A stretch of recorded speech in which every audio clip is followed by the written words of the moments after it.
we're 3 weeks in, right? We're headed into week 4. It's too early to kind of really like say anything definitive, in my opinion, right? But at the same time, like there's still a lot of eye-opening things that have happened at this point, right? So, what's your kind of like general feel, right, to this point in the season? What vibes do you have, all around the league, or do you want to keep it Jet specific? Whatever you want to do. How are you feeling about this season so far? No, I think I don't want to talk about my Jets right now, so I'm actually going to leave the Jets out of it this week. I got good news for Surprisingly, you. I mean, when we get there, I got good news, but go ahead. yeah, I think my whole vibe, and you know how I feel about football. I love defense. Hmm. There's no defense this year outside of maybe three or four teams, and that's really surprising to me. I don't know if it's Because usually the defenses are ahead to start the season, more so than the offenses, if I'm not yeah, mistaken. and a lot of offenses are clicking quick. Now, I don't know if that's really subject to a lot of offenses kind of staying together, maybe. Hmm. Um, Possibly. but man, but man, the defenses look bad. I'm talking about like maybe 75% of the league, the defenses don't look great, but that could be more so because how the offenses are looking so good. So I don't know, a little skewed data there, but yeah, man, that's kind of just my vibe right now. It's early in the season, so it's too hard to take a grasp on any one thing. But I'm going to For say sure. defense, kind of Okay. lacking in the Eh, league.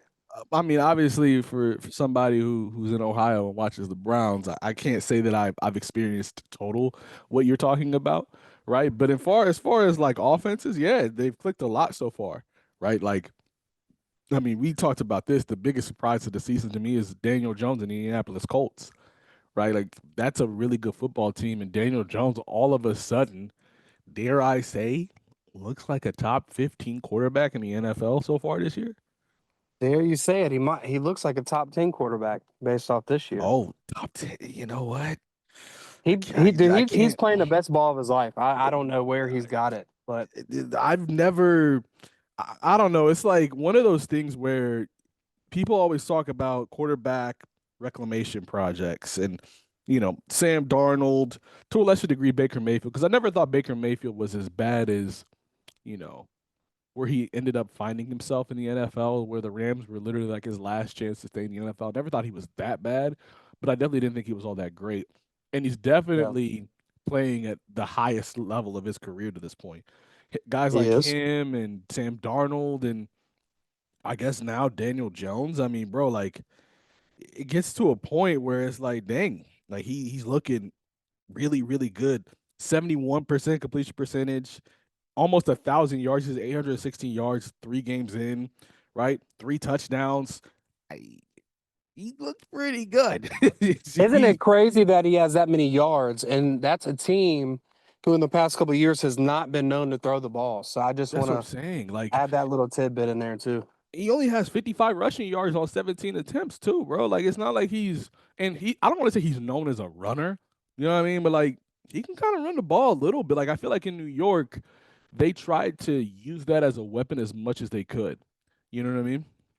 But I got something to ask you specifically about these quarterbacks, right? Like Huh? when all three of these quarterbacks have one thing in common, right? They've touched a coach's system where they're no well the coach in terms of the respect that they have when it comes to their offensive prowess is pretty high. Do you know what I mean? So, like for Yeah. example, look at Sam Darnold, spent a year in San Francisco, then all of a sudden goes to Minnesota, spends a year with Kevin O'Connell. What happens? Mhm. All of a sudden, I mean, he hasn't looked bad in Seattle, right? Daniel Jones also touched Kevin O'Connell's system. All of a sudden, looks really good in Indy. Baker Mayfield, right? Went to Sean McVay's system. Now, it wasn't a year or whatever, it was a few games, but after that, all of a sudden, looks really good. Is it because of the coaches? And I'm not also trying to take away from the player themselves, but is it partly in part because of the coaches as well, do you think? Yeah, I think that just plays for quarterbacks like specifically, it's so important for them to like be in a system with a coach that knows how to coach a QB. You know what I mean? Mm-hmm. Like Kevin O'Connell he's a great example. Now, I will say, I think the one thing about him in particular is that he has always done a good job of like keeping weapons in a program to build a quarterback's confidence. Like to me, do I think JJ McCarthy is good? Not really. But Mhm. look how many weapons they have. And him being able to make some plays with ease builds Mhm. his confidence enough to say, okay, maybe I can make those throws, because I have Justin Jefferson or because I have Jordan Addison or, Aaron Jones or Jordan Mason coming out the backfield or TJ Hawkinson, whoever. And Kevin O'Connell has done a great job at being able to keep those weapons there. Mhm. So when they have these revolving QBs, they build this confidence, they go elsewhere. Now, Sam Darnold's case, I think he went to the best possible team with weapons as well. I mean, True. look how many weapons he has in Seattle. A lot of Jackson stuff Smith and really, Jigba, Cooper Cup, and a very good running game at that with Kenneth Walker and Zach yeah, they have Charbonnet. two starters for running backs. Like he's at such, and they got a deep tight end room too. Very young there. So Mhm. yeah, I do think it's the coaching, but I also just think like it's so important for a QB to have have weapons that fits their scheme. Like Sam Darnold, they don't need him to throw the ball 60 yards down the field.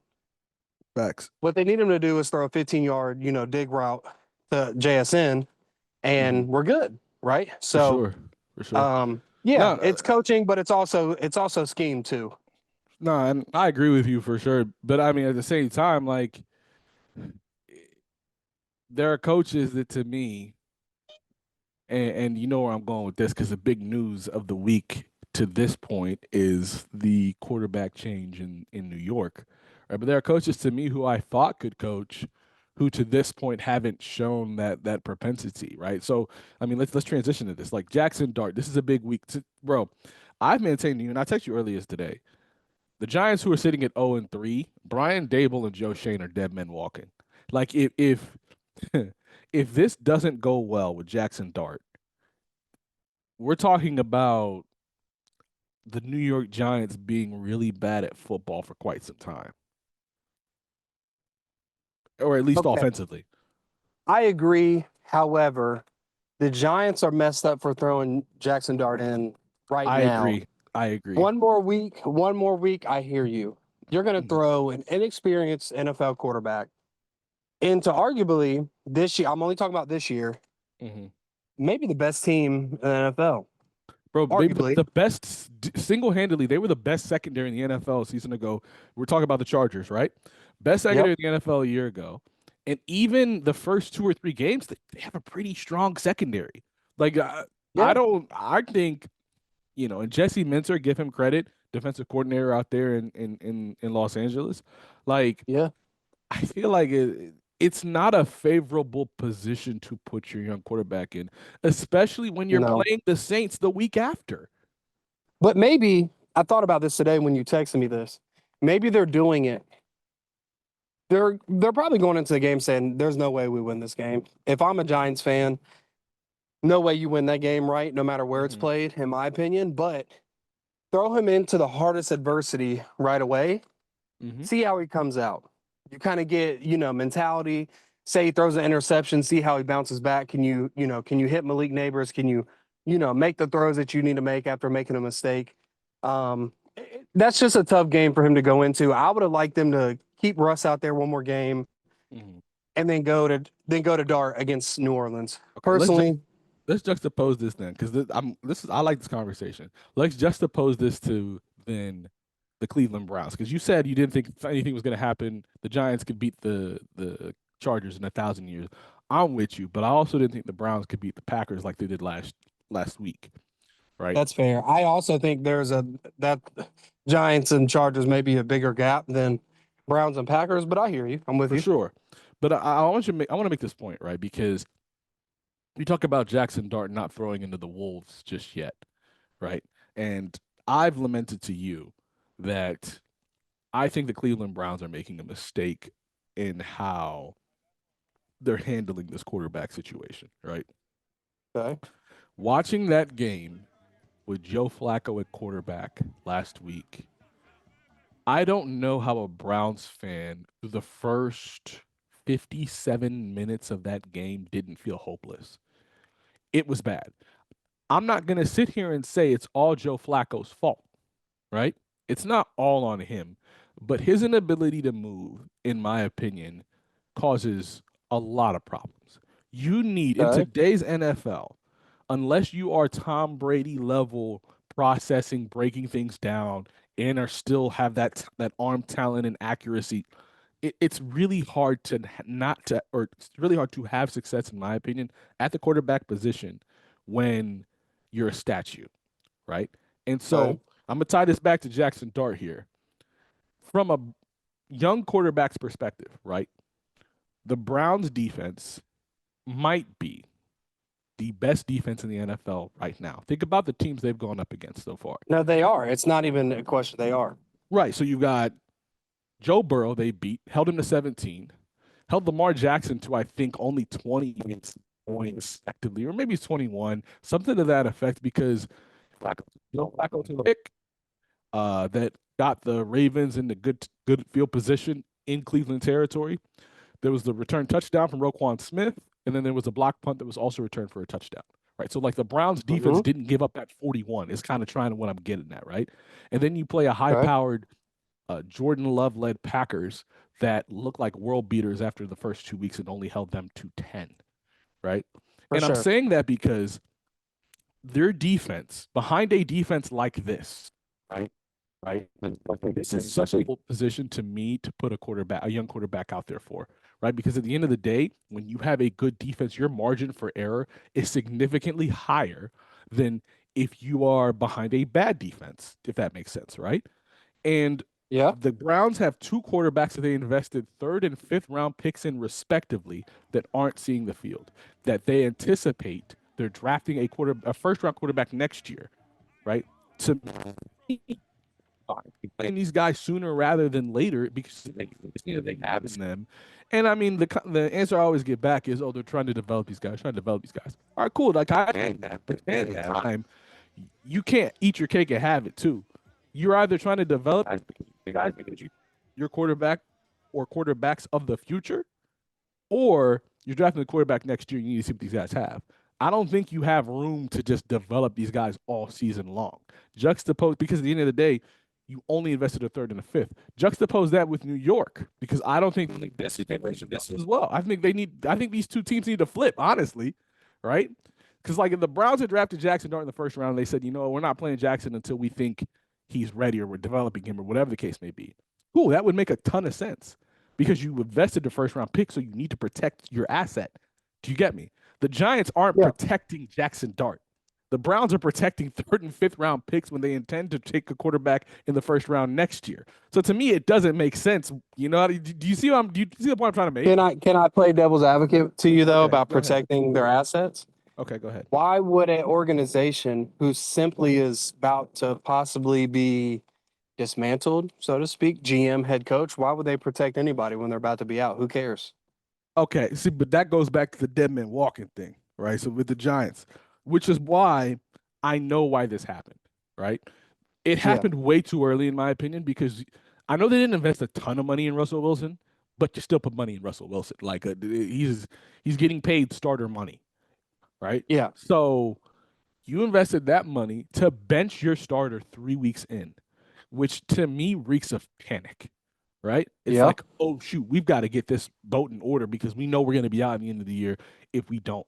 And to me, I'm looking at the Giants' schedule and what they have upcoming. They have the Saints, so Mm-hmm. they'll probably, because I don't think they're winning this week. They have the Saints, so they'll probably go 1-4 after they lose to the Chargers. And then listen to this, bro. Eagles, Broncos, and the Broncos. Even though I think Bo Nix isn't that good of a quarterback this year, and I know we was calling that regression. We called that sophomore regression. I We wanted to did. be known. We definitely called that, right? Eagles, Broncos, Eagles, 49ers, who are undefeated, by the way, with Mac Jones Mm-hmm. at quarterback. The Bears offense all of a sudden started to click. Looks good. Then they got the Packers, the Lions, and the Patriots. Bro, they could lose all of these games up until the bye week. Yeah. And to me, like they have to find one of those games to actually win. But even then, you can't tell me. And I know it's the NFL. Any given Sunday, anything can happen, right? But you can't tell me that they're going to win all the stretch. All you're gonna that they're gonna win at least, I don't know, 3 or 5 or more of the games that they have coming up. You can't tell me that. No, for sure. they're in a weird spot because it's almost like you don't need. I don't know. It's so hard because I feel like as a GM, like a head coach, that that when they're put like in that position as far as like, man, maybe my job's on the line. Maybe they just don't care. Whatever. Say Maybe. let's just say they win this week. They go they go play the Saints. Mhm. They keep their job. Right. Now they look like geniuses because they beat the Chargers and they threw Jackson Dart out there. It's possible. And And look, Jackson Dart might be the next big quarterback. I'm not because I know a lot of folks like to say, "Oh, this quarterback class is weak," and you and I were always pushing back on that. Who knows? You don't know until you play. It's kind of always been my thing, right? Was I high on Jackson Dart coming in? No, but I mean, he had a pretty solid preseason. Now, preseason is a lot different than going up against one of the five best secondaries in the NFL. But at the for same sure, time, like you don't know what you're going to get, right? There's for definitely sure, an unknown factor, and for me, who does root for the Browns, like there is a an element of man, the unknown has to be better than what we're getting right now. Dylan Gabriel has to be better than what we're seeing from Joe Flacco, and or Shador for Sanders sure, later down the road has to be better than what we're seeing from Joe Flacco through 3 weeks, right? Because it's an unknown element, it's an unknown entity, so it's possible, but also too you have to be realistic. So yeah, no, I thought that would be very very interesting. Now let's get to your Jets. I understand there's a level of hopelessness right now, but No, no, no, no. I'm not there. you're No, not there. I'm. Perfect. I think you guys look. I told you I thought the Buccaneers game was going to be tough. I said that's going to be a tough proposition to go into Tampa Bay, who's playing really really good football right now, and to get a win. I didn't think you guys Yeah. were going to win, but you guys do play. What's it? The Dolphins next, right? Yep. Yep. We do Dolphins. We got home versus Cowboys. Then we got London game with the Broncos. Then we have Bengals Browns. I think we play Okay. Bengals in Cincy and Browns in New York. Okay. Let me give it to you like this, right? The Miami Dolphins will be a tough game for you, but I also feel like it also all hinges on Justin Fields' health, in my opinion. Not that Tyrod Taylor played particularly poorly. I know he threw that pick in the game, but Yeah. I don't think you guys played terribly, right? I think your defense is a force to be reckoned with still. I know you have your lapses, and I know you think the biggest problem is a corner by the name of Brandon Stevens, right? Yeah. I He's know that done. I know that you're very adamant that he is the weakest link on that defense, and by virtue is causing you guys to really really struggle on that side of the ball. That Hmm. being said, right, Miami is in a tailspin, right? Although you guys are 0-3 and the Dolphins too are 0-3, right? Hmm. I'm a vibes guy, T, right? The vibes in Miami are horrible, right?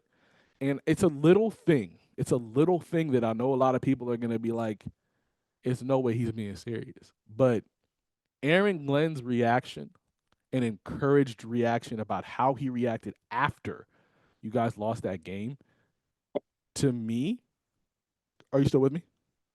Oh, I'm with you. Oh, Yeah. yes. To I'm with you. I me, want you was to finish this because that's what I wanted to talk about. Just it's a one big thing. deal because you want to talk about culture, right? Culture changes. At the end of the day, when you're trying to fix a culture or rebuild a culture, it can't all happen. You can't. Rome wasn't built in a day, right? Especially when you've had decades of disappointment. Do you know what I mean? It takes Yeah. time. And two out of the three Yep. football games you guys have played, one without your starter, right? It's been extremely competitive.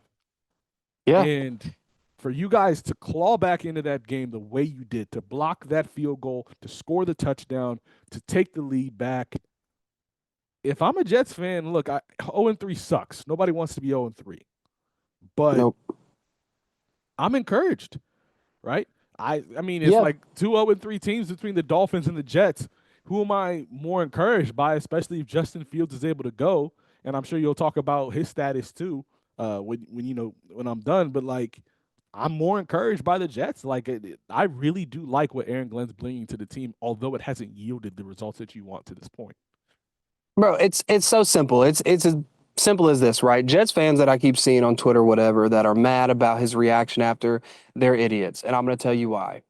It's the same people who got mad when we would lose games, and you have Robert Saleh over there pouting and doing this. I texted you and I said, man, if that was a Robert Saleh coach team, we would have lost by 50. Yeah, you told me Because at that. You texted halftime, that. that interception that Tyrod threw, first of all, that senior citizen ball that he threw, that should have just went out of bounds, the pick six, right? Whatever, neither here nor there. You go down 13 and a half instead of six.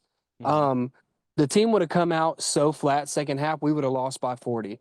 The fact that Aaron Glenn is able to rally this team enough to come back and say, you know what, we're down 17 at the start of the fourth. Let's go win this game. Let's go try to win this game. And yeah, everybody's, oh, he's clapping, he's doing all this. I don't know what miserable people, and I get it, it's hard being a Jets fan, but like if your coach is truly out there showing emotion and rallying, he said it. He said it before the game. Every week I want to see building blocks. After we got destroyed by the Bills, we go on the road to Tampa, who's a pretty good team, right?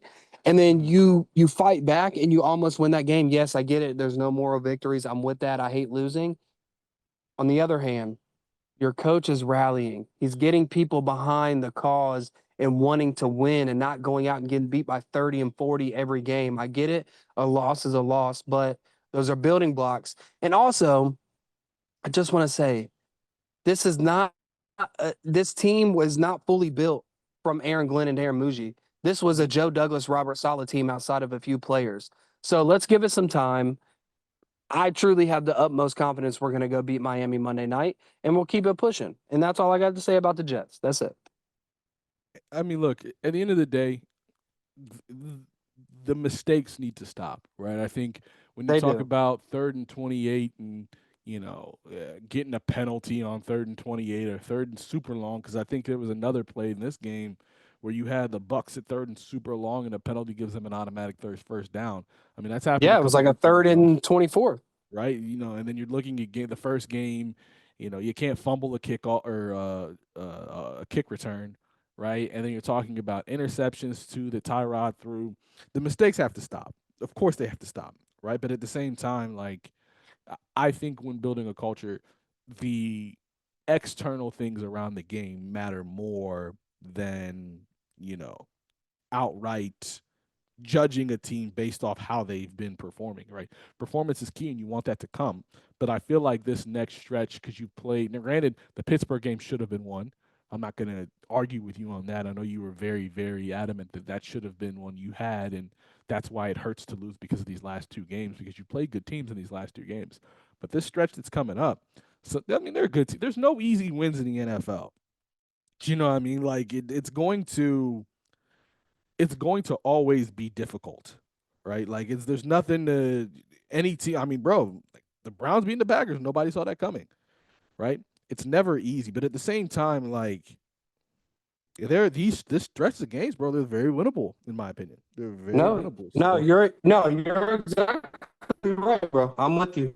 I'm with you. so all right. So we got the Jets out the way. Any other things that happened last week that you were kind of like shocked by, or you want to touch on? No, I'm good. Actually, let's just do picks now, right? We unpack the week and the surprises and everything, right? Cheat. Let's go through this week 3 picks and we'll kind of wrap it up there. Our best defense in the NFL goes to Detroit to play the Detroit Lions, who were able to get one in on the Ravens. Who you got in Cleveland and Detroit? Hey, strangely enough, ride the wave. Give me Cleveland. I don't care. Really, really. I am. This one's a tough one. I think Detroit has the most complete offense Cleveland has played so far, right? Although Jared Goff isn't the best quarterback that they've played so far, I didn't think they have the most complete offense, right? Amon-Ra St. Brown, Jamison Williams, Sam Laporta, Brock Wright, and then in the backfield, you got Jameer Gibbs and David Montgomery. And I don't think Dan Campbell's that bad of a coach. Like, this will be a really, really tough test for that Cleveland defense. It's been so freaking good, man. Like, it's the best defensive football to me. And what's crazy too about that Cleveland defense is how much the rookies are involved on why that defense is so dominant, right? That front four with Miles Garrett, Mason Graham, Malik Collins, Alex Wright, or not Alex Wright, Isaiah McGuire, Alex Wright rotates in, right? Carson Schlesinger is a linebacker, right? And obviously Denzel Ward, who continues to play at a super high level. Like that defense, man, like it's nasty. It's nasty. Yes. My pick, let me pick. Let me make a pick. I'm gonna say Detroit because only because they're the home team, and I really don't trust Joe Flacco. If Joe Flacco shows up the way he did in somewhat in 2023 and throws the ball and pushes the ball downfield instead of becoming a check down Charlie like he has been this season so far, they have a chance. But I am just very concerned of what I've seen from Cleveland's offense to this point. Chicago and Yeah. Vegas. Vegas is home. Whew. You know what I'm gonna say? Just this is my hater pick of the week. Give me Vegas. Now, sorry, because we weren't able to air last week. Let us know what your beef with Caleb Williams is one more time. I get it, right? He leads the league in touchdowns right now. Blah blah blah. Who cares? The fact I lost respect when he got compared to being up there as the same type of prospect, if not better, than Andrew Luck or Andrew Luck. Sorry, I don't Na- know why I said Luck. Andrew Luck. nasty work. Nasty That work. is blasphemy. If I had to hear that live, I probably would have punched Colin Coward in the face. I'm gonna be honest. Um, that's the crazy. He had such a very mid to me last year in college to show Mhm. me like, yeah, he can be good, whatever. For That's sure. good. But to say he's elite is crazy. So I am always a hater of Caleb Williams. I pray on his downfall. I don't care. I know that's crazy to say, but Oh, anytime we do picks on this show and you ask me whatever team in the Bears, give me the team that's playing the Bears. I don't care. So Vegas, oh, give me Vegas. I don't care. I'm crying. My unbiased opinion, I think Vegas takes it too. They're gonna be at home. I think they need to get Ashton Genty on track. Ashton Genty and Quinshawn Judkins, I think, lead rookies in rushing yards at this point. And it's crazy because Quinshawn Judkins missed all the training camp and even missed the first game. And he's the Yep. rookie leader in rushing yards. That's pretty crazy. But or not Crazy. Quinshawn Judkins, I think Ashton Genty, I think he gets going this game. I know the Bears have a really, really strong defense, but I do think uh, Gino in that offense starts to figure it out because their defense is already kind of solid. That secondary is concerning. I think it might be like a 21-24 final, right? Because I do think they have a really solid offense, but that pass rush too, with Max Crosby on that line, I think they're gonna have a decent time trying to get to Caleb, especially with how undisciplined at times he can be uh, in his pocket presence. So we'll see. I think Vegas Agreed, takes it. bro. Minnesota and Pittsburgh. This is probably Minnesota with Carson Wentz. So Carson Wentz versus Aaron Rodgers. This is a Man. London game, or no, this is a Dublin game too, if I'm not mistaken. Unfortunately, bro, I seen a stat against the NFC in the past couple of years. He's what? He has 36 touchdowns, zero interceptions. Unfortunately, give me the Steelers, man. I hate to even say that out loud, but It's the give me the Tomlin Devil Steelers. magic too, man. There's no way they should have won that game last week, right? New England And fumbled they five. shouldn't have. They They turned should the be ball one and over five two. times. Yeah, they should be 1-2. They turned the ball over five times. And what the Yeah. didn't Ramondre Stevenson fumble like twice near the goal line? Yeah. Or was that Yep. like come on, man? Like Tomlin Devil Yeah. Magic, man. It works every time. I'm also gonna go with Pittsburgh. Atlanta and Washington. I got a lot of beef with Michael Penix Jr. because I put him on my fantasy team, one of my fantasy teams, and that was the week Atlanta got shut out last week. Because remember, Joe Burrow was hurt, and Justin Fields also too has a concussion. So I had to scour the line. I said, "Man, it's the Panthers defense. I'm sure Michael Penix Jr. is gonna eat goose egg on Yeah. him." It was bad. Yep. He'll do it. Yeah. I'm not picking the Falcons to save my life. They're in a terrible spot right now. They look absolutely bad. You get beat 30-0 by the Panthers. Yeah, you need to restart everything. That's So, problematic. um, Very problematic. yeah, no Falcons pick this way. Sorry. So I'll also go with the Commanders, even though I think Mariota might start again. There's no word on Jaden Daniels, right? Like I don't think there's any No, I word on haven't that seen just anything yet. yet. Okay, we'll see. New Orleans will lose to Buffalo. I'm not even going to ask you about that one. Uh, Tennessee and Houston. Oof. Give me Houston. Give I'll me take Houston Houston. or Tennessee. I don't know what they're doing right now. They're trading so many players. It's crazy.